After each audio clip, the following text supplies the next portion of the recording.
네, 오늘 6월 1일 암호학 스터디 마지막 10주차 진행하도록 하겠습니다. 그래서 오늘 같은 경우 이제 음, 어쨌든 마지막이기 때문에 조금 다들 뭐 제대로 된 결론이 안 나신 분들도 있고 그렇긴 하지만 앞으로 계속 그냥 어, 그 해왔던 것처럼 계속해서 진행해서 되도록이면 뭔가 이루셨으면 좋겠고요. 만약에 2학기에도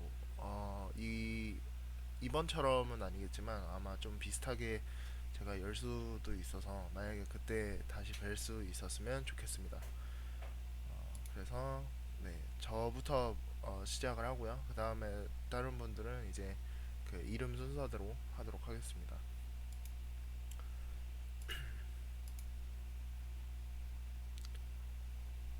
네, 지금 창 보이실까요? 네,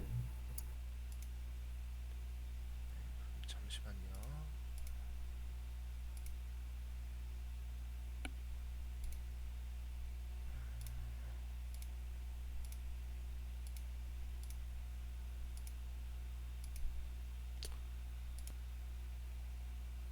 네, 그러면 마저 이어서 하도록 하겠습니다. 이번 그 지난주에는 이제 결론에서 여러 가지 트리의 형태나 아니면은 그 랜섬웨어가 어떻게 이제 구분이 되었는지에 대해서 설명을 드렸었는데 이번 주에는 이제 그 랜섬웨어들이 본격적으로 어떻게 그 트리로 구성이 되었길래 이제 그 분류가 되었는지 이런 특징들의 그 표현형, 유전자형에 대해서 조금 얘기를 해보려고 합니다.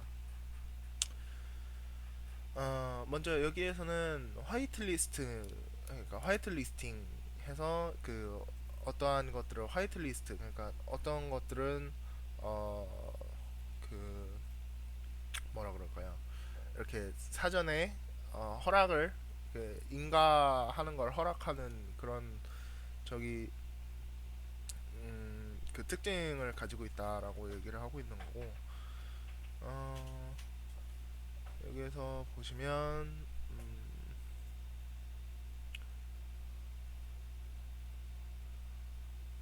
그렇죠. Height listing as a phenotype could prove more useful. 그러니까 이 여기에서 얘기하는 게 어, 화이트 리스팅을 하는 게 그러니까 랜섬웨어에 대해서 어떠한 특정 그 특징들을 그 화이트 리스트에 미리 넣어놔서 이런 것들을 사전에 뭐라 그럴까요?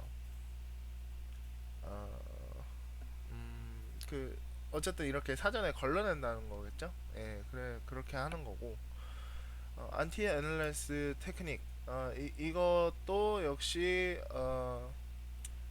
이, 뭐라 그래 그, 그 분석이 되는 걸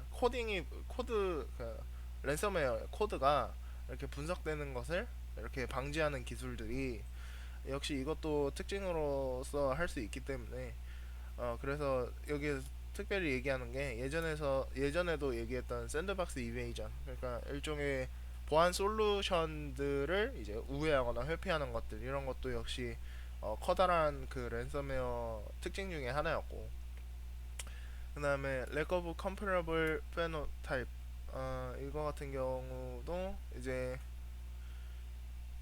어, 여기를 보시면 if a phenotype unknown for a ransomware 그래서 여기에서 이제 얘기하는 거는 그거죠. 어, 원래 여러 가지 지금까지 찾아왔던 여러 가지 랜섬웨어 특징들이 있는데 이 랜섬웨어 특징들에 부합하지 않는다면 아예 하나도 부합하지 않는다면 이거는 그냥 unknown 그러니까 알려지지 않은 거기 때문에 이거를 따로 분류를 할 수 없다. 그래서 그 예전에 그 지난주에 말씀을 드렸던 것 같은데 여기에서 보시면 실제로 이렇게 좀 많은 것들이 그렇죠. 이 좀 많은 것들이 실제로 원래는 이제 구분이 되었어야 되는데 이게 구분이 안 되고 조금 이게 결과가 좀 이렇게 너무 복잡하게 난잡하게 나오기 때문에 이거 이런 것들을 제외를 했었다 이런 말씀을 드렸었는데 그거와 연계돼서 나오는 얘기인 것 같습니다. 그래서 이거는 조금 한계점이었다 이런 것들을 얘기를 하고 있는 것 같고 그래서 개통나무 그러니까 위에서 보여드렸던 이런 개통나무들이 실제로 어떻게 나오는지에 대해서 얘기를 하는 것 같습니다. 그래서 트레이트 특징과 브랜칭 그러니까 어떠한 특징을 가지고 이거를 구분을 해서 그때를 분기점으로 해서 이렇게 그 나무들을 나눠야 되는데 어, 여기서 보시면 어,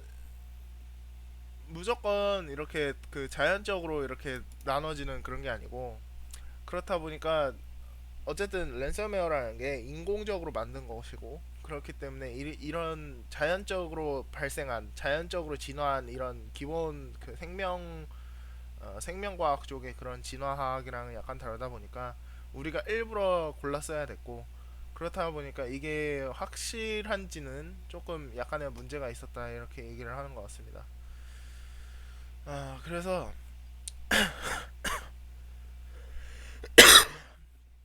음, 그래서 이러한 문제점을 발견하고서 이제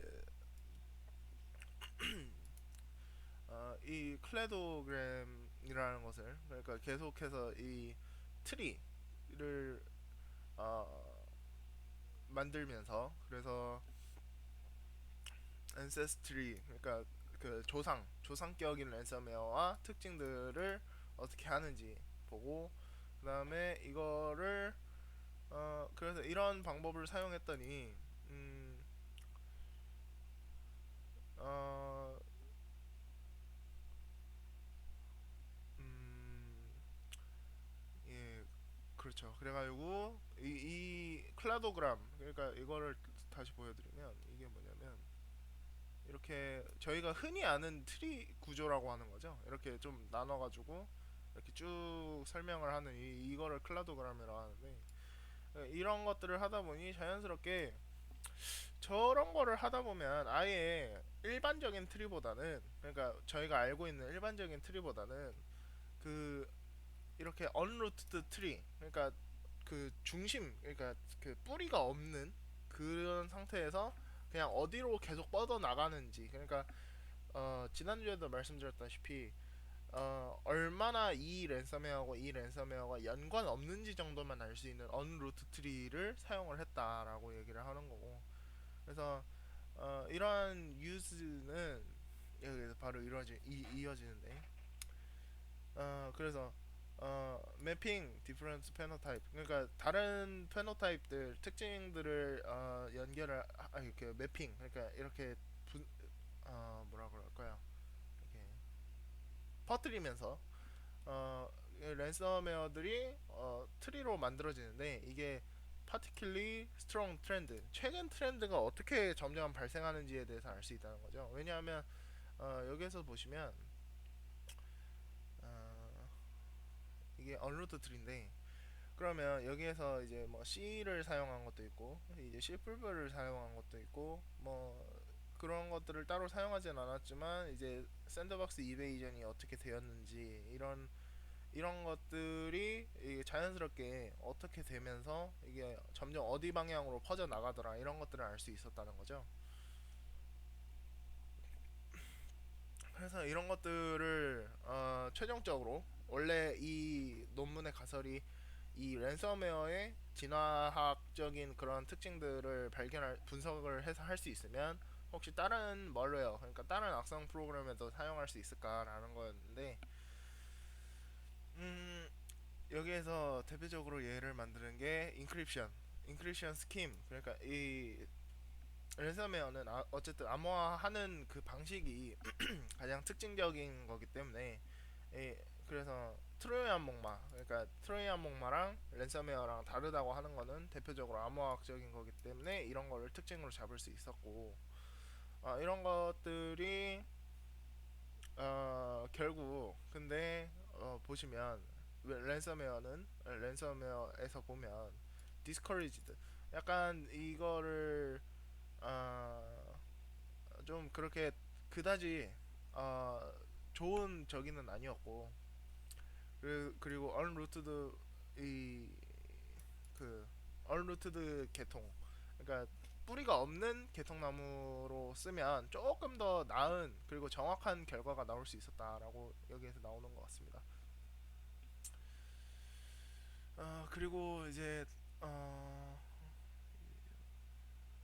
그렇죠. 이게 미래 그러니까 나중에 후발 연구가 있을 때에는 조금 더 정확하게 분석한 그런 특징들이 있었으면 좋겠고 그리고 직접 분석을 해서 그 결과에 집중적으로 하는 그런 것들도 역시 넣었으면 좋겠다 이런 얘기를 하고 있는 것 같습니다.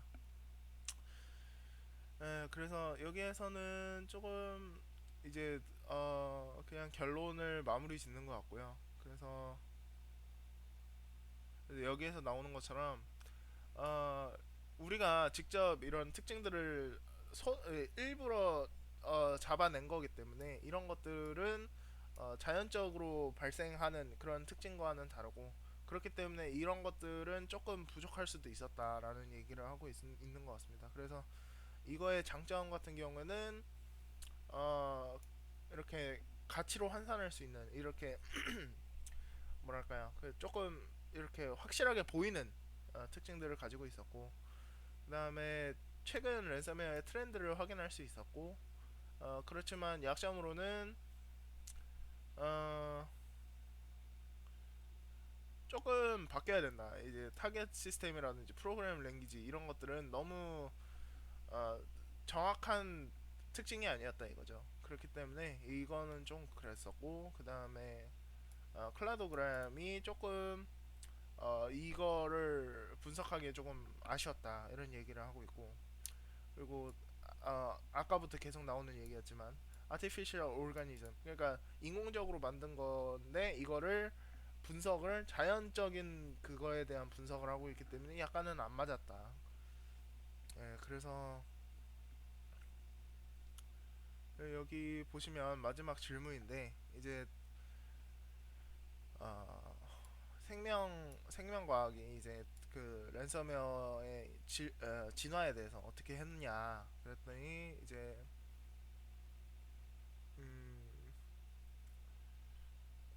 제너럴 그 일반적인 머레어에 대해서는 그렇게 잘 맞지 않는다. 그리고 어, 여기에서는 음, 그러니까 랜섬웨어에서는 코드를 보고서 했는데 어쨌든 그 일반적인 특징을 잡을 때 생각보다 그렇게 많이 잡히지 않았었고 이미 아까 그 강점과 약점에 대해서 설명을 할 때 어느 정도 설명을 했다 이렇게 나오는 것 같습니다. 네, 그래서 제 발표는 여기까지 하도록 하고요. 네, 그래도 한 10주간 재밌게 했었던 것 같습니다. 네, 이상으로 발표 마치도록 하겠습니다. 어, 이제 다음 분은 이제 강우현님이 이어서 해주시면 될 것 같습니다.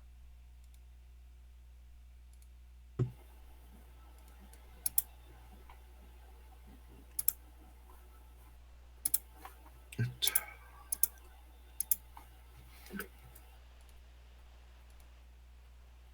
안녕. 잘 보입니까? 예, 잘 보입니다. 네, 그럼 발표 시작하겠습니다. 저는 다른 새로운 내용을 다루고 싶었는데, 그게 뭐 개발자 도구 같은 거 써야 해금돼, 다음 강의에 해당되고, 그래서, 뭐 일단 이번이 마지막 강의이기도 해서, 이번에는 제가 지금까지 그 준비했던 것들 복습하는 시간을 갖기로 했습니다. 우선 그 제가 설명했던 것 중에 좀 중요하다거나 아니면 개념적으로 의미가 있었다고 생각하는 것들을 크게 네 파트로 나눠서 준비했는데요. 첫 번째가 Node.js, 두 번째가 웹, 세 번째가 HTTP와 HTTPS, 그리고 네 번째가 쿠키와 스테이션. 이렇게 크게 네 파트가 그 유의미한 게 배움이 있었다고 생각하는 부분이야 고르게 되었습니다.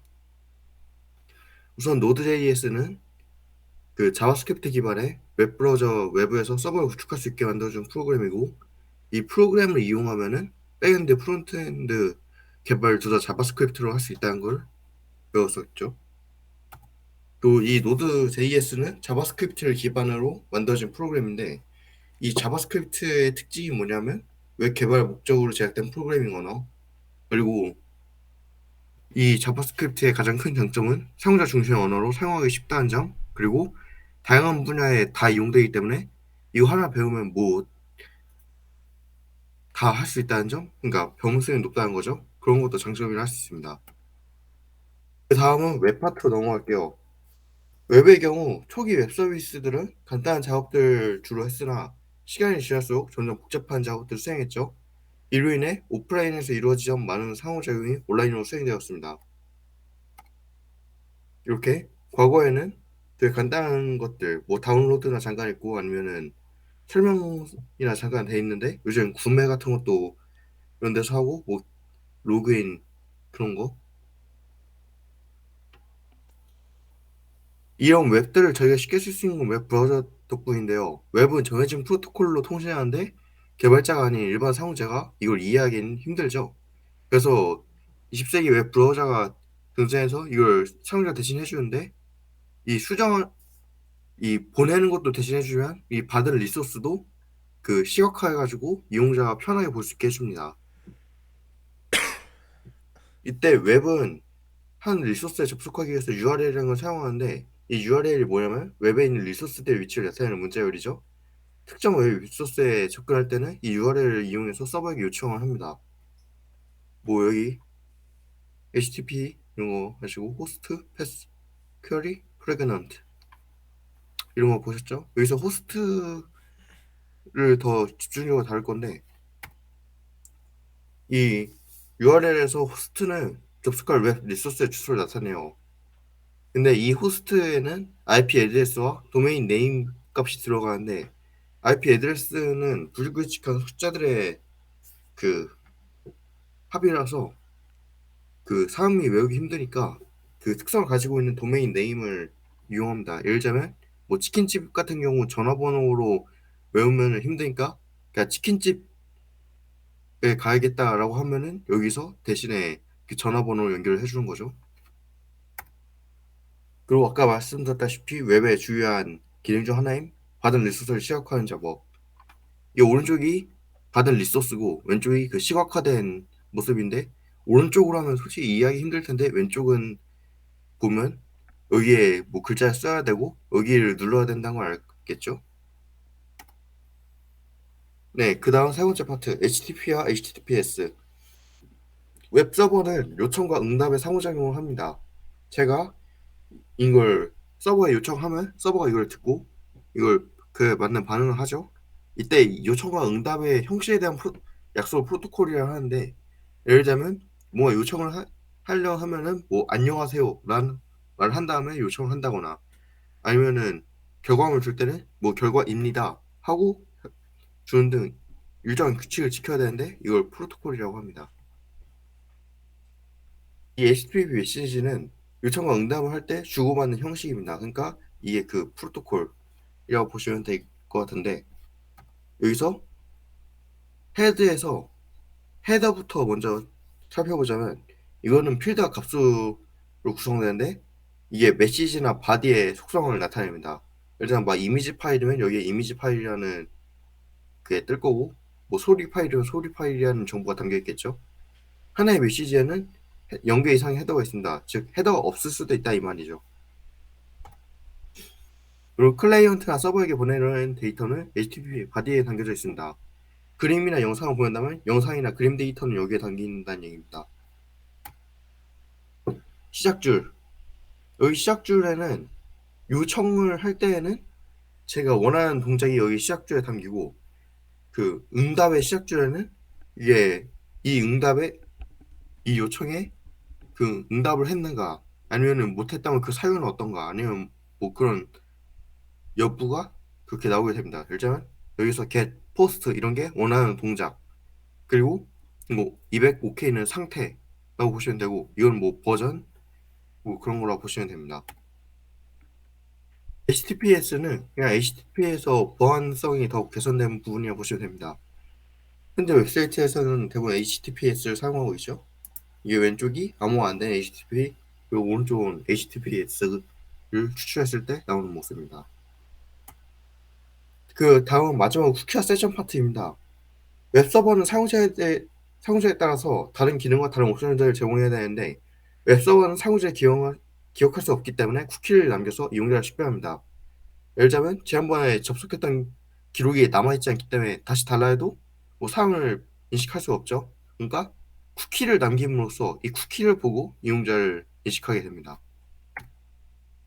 그러나 쿠키는 이용자가 임의적으로 조작이 가능해서 보안에 취약한 단점이 있습니다. 예를 들자면 이 사람이 그냥 다른 사람의 쿠키로 그냥 숫자를 조정해가지고 똑같이 따라하면은 이 서버는 이 사람을 이 드림이라고 인식을 하게 되는 거죠.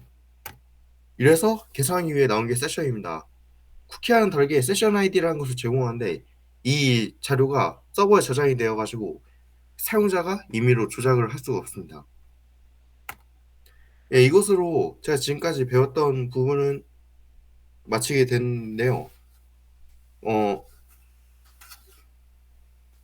웹 해킹에 대해서 그렇게 많이 나가지 않았지만 그래도 웹이랑 것에 대해서 더 이해를 심화시킬 수 있었던 시간 같습니다. 감사합니다.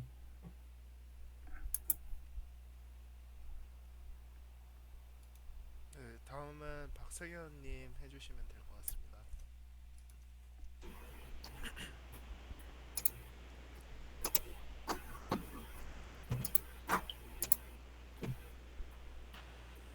잘 보이나요? 예, 잘 네, 보입니다. 잘 보입니다. 네, 그럼 시작하겠습니다. 네, 안녕하세요. 소프트웨어학과 22학번 박성현입니다. 오늘 마지막으로 시스템 해킹에 대해서 공부한 내용을 좀 발표해 보도록 하겠습니다. 네, 이번 시간에는 전에 말씀드렸다시피 쉘 획득하는 쉘코드인 EXECV라는 쉘코드에 대해서 공부하고 실습해보는 시간을 가져보겠습니다. 일단 해당 쉘코드를 공부하기 전에 다시 되짚어 보자면, 쉘은 운영체제에 명령을 내리기 위해 사용하는 인터페이스고, 커널은 운영체제의 핵심 기능을 하는 프로그램이라고 예전 시간에 말했죠. 네, 이번 시간에는 지난 시간에 말했듯이 어, 통상적으로 쉘을 획득하는 것이 시스템 해킹의 성공이라고 말씀드렸잖아요. 네, 이번 EXECV 쉘코드 같은 경우에는 이 쉘 획득을 하게 되는 쉘코드가 되겠습니다. 네, 방금 말씀드렸다시피 이 EXECV 쉘코드는 임의의 프로그램을 실행하는 쉘코드라고 할 수 있고, 이를 이용하면 서버에 쉘을 획득할 수 있습니다. 최신 리눅스 같은 경우에는 대부분 SH나 배쉬 같은 것을 이용해서 기본 쉘 프로그램으로 탑재를 하고 있습니다. 이 외에도 ZSH나 TSH 같은 쉘을 우리 유저들이 직접 설치해서 사용할 수 있고, 제 실습 환경인 우분투 18.04에도 이 SH라는 쉘 프로그램이 존재하기 때문에 이를 실행할 수 있는 EXECV 쉘코드를 직접 작성하며 커리큘럼을 따라갔습니다. 일단은 이제 작성을 해보고 컴파일을 해볼 건데, EXECV 쉘코드는 EXECV라는 시스템 콜에 EXECV를 실행하는 기능이 있는데, 일단 작성할 코드를 이사 코드로 표현하면은 이렇게 EXECV 함수에 첫 번째 인자로 SH 쉘 프로그램 위치가 오게 되고, 두 번째, 세 번째 인자는 널 값을 갖게 됩니다. 시스템 콜은 RAX 값으로 무슨 요청인지 읽어드린다고 말씀드렸다시피, EXECV 시스템 콜을 요청하기 위해서는 RAX 값이 16진수로 3B여야 합니다. 오픈 리드 라이트 쉘 코드 때와 마찬가지로 이렇게 C 언어로 스켈레톤 코드를 작성한 다음에 이 어셈블리 코드를 탑재해서 이 GCC로 컴파일을 해주었고요.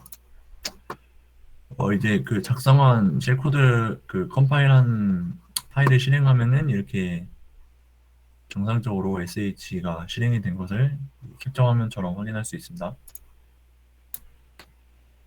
저번에 그 오픈 리드 라이트 쉘 코드 디버깅 한 것처럼 이번에도 GDB를 이용해서 디버깅을 해보았습니다. 일단 그 브레이크 포인트를 run sh 함수에다가 설정해 놓고 run 시킨 다음에 ni라는 한 줄 한 줄 실행해서 디버깅하는 기능을 이용해서 이렇게 시스템 콜 명령어까지 내려온 다음에 이 인자들을 확인해 주면은 그 스택에 푸시했던 문자열인 빈 디렉토리에 sh가 있다 이런 문자열을 그 주소를 첫 번째 인자인 RDI가 가리키고 있고 나머지 두 인자 RSI랑 RDX는 널 값인 0으로 제대로 되어 있는 것을 디버깅을 통해 확인할 수 있었습니다. 이제 OBJ 덤프라는 것을 이용해서 쉘 코드를 추출하는 방법을 알아볼 건데 일단 이게 어떻게 하는 거냐면 작성한 쉘 코드를 바이트 코드의 형태로 추출할 수 있는데 이게 OBJ 덤프라는 것을 이용해서 가능합니다. 먼저 아래와 같이 쉘코드.asm 파일을 작성했습니다. 이렇게 어셈블리어를 이렇게 작성해 줄 수 있었고 그 다음에 어떻게 하냐면 이제 NASM이라는 따로 인텔용 어셈블러가 필요한데 이게 sudo apt-get install NASM으로 이렇게 설치한 다음에 이렇게 빈 파일 bin 파일을 만들어서 이렇게 xxd 명령을 이용하면 아래와 같이 이렇게 바이트 코드로 이렇게 변환이 돼서 추출한 것을 확인할 수 있었습니다. 이제 그동안 배웠던 그것들을 퀴즈로 간단하게 두 개로 만들어져 있는데 첫 번째 질문은 실습 환경에서 그 다음 파일 지정자들의 번호를 맞춰보세요 라는 질문이었는데 이에 관련된 내용이 제가 저번 시간에 영상으로 제출한 것에 있었는데 이 스탠다드 에러 이 파일 지정자 같은 경우에 번호는 2였죠. 2였고 스탠다드 인 같은 경우에는 0이었고 스탠다드 아웃 같은 경우에는 1을 가지고 있었습니다. 두 번째 질문은 이 아래 실습 환경에서 그 execv로 쉘을 획득하려고 합니다. 이때 다음 쉘 코드에 빈칸을 채워보세요. 여기 A랑 B가 이 빈칸으로 되어 있는데 일단은 RDI 부분에 그 프로그램의 위치를 문자열 형태로 넣어줘야 되는데 여기 위에 보시면은 그 pwndbg의 기능인 x 명령어로 이 7ffffffce278 이 주소에 다음과 같은 sh 쉘 코드의 위치가 문자열로 저장이 되어 있는 것을 확인할 수 있죠.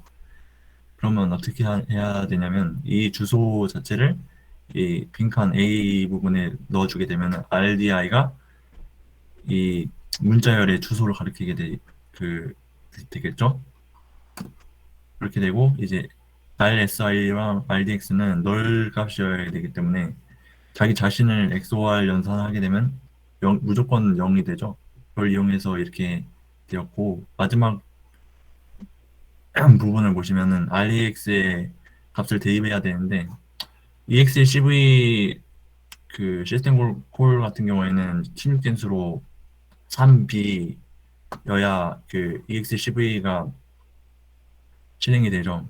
그렇기 때문에 B에는 0x 3B 이렇게 들어가게 될 것입니다. 그다음 마지막에 시스템 콜 이용해서 정상적으로 실행이 되겠죠. 네, 이렇게 정답까지 확인할 수 있었고 이번 발표 마지막 부분으로 이제 그 드림핵의 워게임이라고 해킹 문제들을 풀어볼 수 있는 그 탭이 따로 있습니다. 강의 기능 말고도 문제들이 되게 많더라고요. 이번 강의까지 배우고 나면은 이 쉘 대시 아니, 언더바 베이직이라는 문제를 풀 수 있었습니다. 그래서 문제를 한번 보면은 입력한 쉘 코드를 실행하는 프로그램입니다. 메인 함수가 아닌 다른 함수는 execv 시스템 콜을 사용하지 못하도록 하며 프리와 관련이 없는 함수입니다. 플래그 위치와 이름은 다음과 같습니다. 드림의 문제를 풀려면은 일단 그 외부 서버라고 하나요? 거기에 진입을 한 다음에 거기에서 이 플래그를 찾아야 되는 그 값을 찾아야 되는 게 목표입니다. 일단은 어떻게 해야 하냐면 일단 execv 시스템 콜을 사용하지 못하기 때문에 이제 오픈 리드 라이트 실코드를 이용해서 이 플래그 값을 읽어야 합니다. 플래그의 위치와 이름이 그 여기 위에 있는 것처럼 이렇게 되어 있는데 이것을 16진수로 표현하면 아래와 같이 이렇게 길게 표현이 되고요. 이제 전에 배웠던 오픈 리드 라이트 쉘 코드 거기에다가 이제 그 플래그의 위치만 바꿔주게 되면 됩니다. 16진수로 변환한 이 위에 이 플래그의 위치와 이름을 아래에 여기 보이실지 모르겠지만 여기 총 5줄에 거쳐서 그 적용을 시켜서 스택에 푸시해주고 그다음에 오픈하고 리드하는 이런 어셈블리 코드를 작성해 주었고 이렇게 해가지고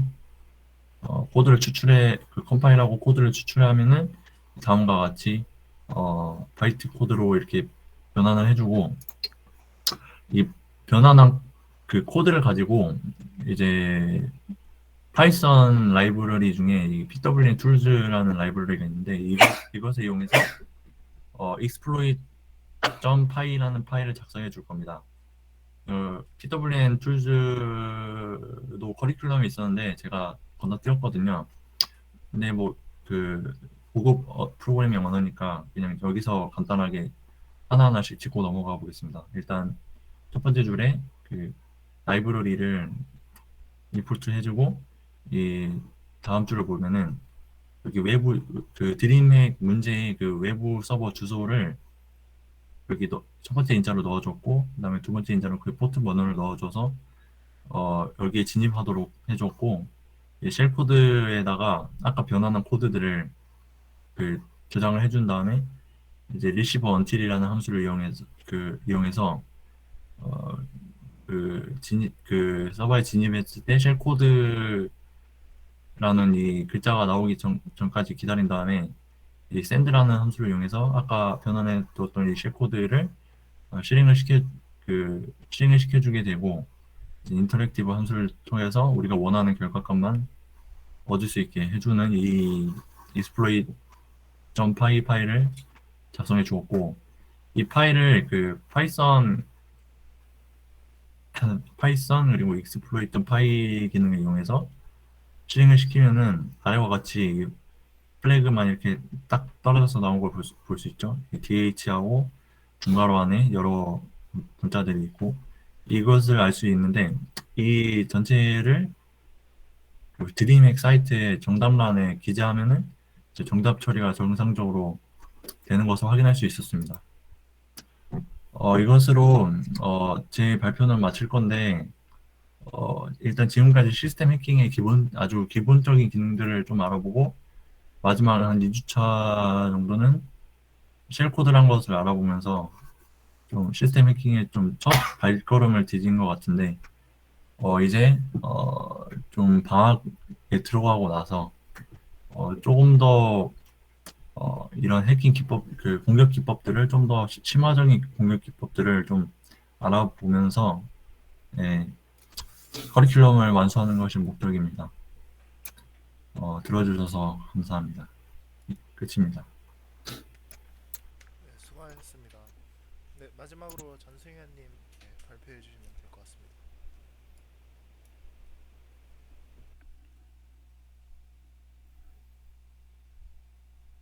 잠시만요.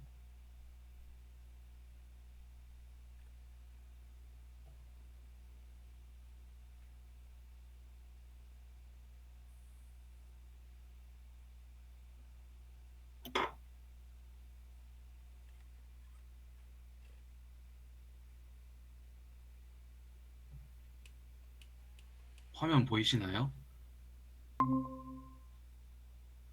네, 보입니다. 근데 혹시 지금 네, 그 일단 그거 한번 시작해 보시고 네. 네. 그러면 지금 그 발표하시는 그게 나오거든요. 그래서 이거를 혹시 따로 아, 다시 잡아 주실 수 있으신지 그 실행을 시키시고 네.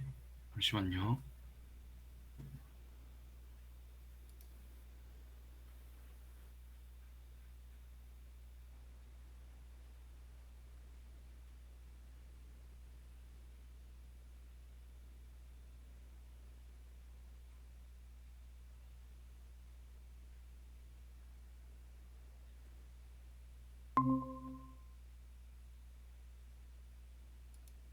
네, 됐습니다. 네. 저는 이번 시간에 공인인증서의 원리와 이해에 대해서 한번 알아보았는데요. 이- 보이시나요? 네, 잘 보이고 있었습니다. 네. 그 공인인증서는 이제 한국에서 인터넷 거래를 할 때 인증에 필요한 전자서명으로 유일하게 우리나라에서만 이제 공인인증서를 사용한다고 합니다. 그래서 이 공인인증서 같은 경우에는 공기키 기반 구조로 공기키 기반 구조라는 기술이 사용되고 이 공기키 기반 구조라는 것이 미국 국가안보국이나 미국 국립표준기술연구소로부터 최고 수준의 보안 등급을 받았다고 합니다. 그런데 이제 공인인증서 같은 경우에 별도의 보안이 되지 않는 일반 폴더에 저장이 된다고 해서 그게 복사 가능하다는 점이 최악의 단점으로 꼽힌다고 합니다. 그래서 오늘은 이러한 공인인증서의 정의, 원리를 이해해보는 시간을 갖도록 하겠습니다. 그래서 공인인증서를 정의하자면은 공인인증서는 임의의 큰 수를 공신력 있는 기관에서 이제 함수를 통해서 공개키와 개인키로 구분하여 개인키를 사용자가 보관하는 형식으로 이루어지게 되는데요. 그래서 공개키의 소유자 정보를 추가하여 만든 일종의 디지털 신분증이라고 할 수 있고 안전한 거래를 보장받을 수 있는 사이버 거래용 디지털 신분증, 즉 디지털에서 본인을 인증하거나 증명할 때 사용되는 디지털 신분증이라고 할 수 있겠습니다. 공인인증서가 왜 필요하냐 하면은 공인인증서는 거래 당사자가 한 신원 확인을 위해 사용을 할 수가 있고 거래 내용의 변경 여부 확인을 위해 또 사용할 수가 있습니다. 그리고 거래 사실에 대한 증명을 위해 공인인증서를 사용할 수가 있습니다. 공인인증서는 다양한 형태의 전자거래가 이루어지고 있는 그 사이버 세상에서 전자거래의 안정성과 그 신뢰성을 확보하기 위해 필요한 증명수단으로서 사이버 거래의 공인인증서가 사용되고 있습니다. 그래서 공인인증서의 원리를 간단하게 살펴보면은 공인인증서는 상대방의 신원을 확인하기 어려운 그 사이버 공간에서 서로를 알아볼 수 있도록 아까 말했듯이 한 쌍의 전자서명키, 이메일 큰 수를 개인키와 공개키로 나누어서 그 개인키와 공개키를 맞춰보는 방식으로 자신을 증명하는 것이 공인인증서의 원리입니다. 공인인증서에서 사용되는 기술은 아까 말했다시피 PKI라 해서 공개, 공개키 기술을 사용하고 있습니다. 이제 공인인증서에 대한 안전성에 대해서 알아보자면 공인인증서 같은 경우에는 이제 현실 세계에서 이제 금융 관련 해킹 사고가 빈번히 일어나고 있고 또 개인정보, 금융정보 유출이 심각한 위기 상황이 발생하고 있는데 이럼에도 이제 직접적인 금전 피해가 낮을 수 있었던 이유는 이제 최후의 공인인증서라는 인증 방식이 도입됨으로써 공인인증서가 최후의 방어벽 역할을 할 수 있다고 말 수 있겠습니다. 따라서 공인인증서는 고객이 개인이 직접 가지고 있기에 해킹을 통해서 공인인증서를 빼내갈 수 없고 따라서 이제 금융기관에서 인증과 금융기관에서 거래 같은 경우에는 공인인증서를 최후 인증이나 또는 반드시 인증할 수 있도록 하여서 최후의 방어벽 역할을 할 수 있도록 하고 있습니다. 그래서 이러한 공인인증서의 구성 요소를 살펴보게 되면은 공인인증서에 일렬 번호가 있을 것이고 그 공인인증서에 이제 공인인증 그 인증기관에 대한 공인인증기관에 대한 발행기가 명칭이 있을 것이고 공인인증서가 유효한 언제 발급을 받았고 언제까지의 유효한가에 대한 유효 기간이 있을 것이고 소유자 공인인증서의 소유자 이름을 담고 있을 것이고 그리고 이제 공인인증서 소유자의 공개키를 이제 그 공인인증기관에서 갖고 있을 거고 그리고 저희가 이제 공개키 사용 목적을 공개키 발행된 기관에서 같이 갖고 있을 것이고 이제 인증서 정책이라든지 또 발행기관의 전자서명 등을 갖고 있습니다. 이제 공개키 기반 구조에 대해서 살펴보자면은 공개키 기반 구조에서는 공개키와 개인키라는 두 개의 키가 필요하게 되고 개인키는 이제 저희 개인들만 알게 되는 개인키로서 이제 개인키로 개인들이 갖고 있게 되는 것이고 공개키 같은 경우는 이제 인증기관 또는 이제 공개적으로 공개가 되어 있는 키여서 저희가 어떤 인증 방식을 하게 된다면 저희만 알고 있는 이제 공개키와 공개적으로 공개되어 있는 공개키를 비교하게 되면서 디지털 인증이 이루어진다고 할 수 있겠습니다. 그래서 그 과정을 좀 더 공개키와 개인키의 암호화 동작 원리에 대해서 보자면 이제 인증기관에 의해 같은 알고리즘에 의해서 공개키와 암호키가 동시에 만들어지게 되고 공개키는 모든 사람들이 접근할 수 있는 디렉토리에 이제 디지털 인증서 일부로 공개가 되고 개인키 같은 경우는 아무도 알 수 없는 저희만 알 수 있는 그런 로컬이나 외장 디스크 같은 곳에 보관이 되게 됩니다. 이제 인증을 저희가 이제 금융기관이나 금융거래소에서 인증을 할 때 그 디지털 디렉토리에 공개되어 있는 공개키와 저희가 갖고 있는 개인키를 통해서 서로 비교를 하는 방식으로 공인인증이 이루어진다고 할 수 있겠습니다. 이렇게 공개키 기반 구조의 공인인증서에 대해 원리를 살펴보았는데요. 제가 원래 처음에 기획했던 내용은 이런 원리까지를 바탕으로 공인인증 단계를 부여하는 것이 목적이었습니다. 근데 이제 제가 개인적인 일정이 있다 보니까 처음에 계획했던 대로 한 2주차, 3주차 분량을 다 다루지 못해가지고 그 부분이 좀 아쉬웠고 그래서 이제 시험 기간이 끝나고 방학이 시작된다면 제가 완전히 구현하지 못했던 OTP 서버 인증이라든지 공인인증서를 구현하는 시간을 가지려고 합니다. 발표를 들어줘서 감사합니다. 네, 수고하셨습니다. 이상으로 이번 암호학 스터디 1학기 암호학 스터디를 마치도록 하겠습니다. 네, 지금까지 계속 이렇게 발표 준비나 이런 것들 해주신 점 굉장히 감사드리고 만약에 2학기 때 또 기회가 되면 네, 만날 수 있었으면 좋겠습니다. 네, 이상으로 스터디 마치도록 하겠습니다. 네, 수고하셨습니다. 수고하셨습니다. 수고하셨습니다. 고맙습니다.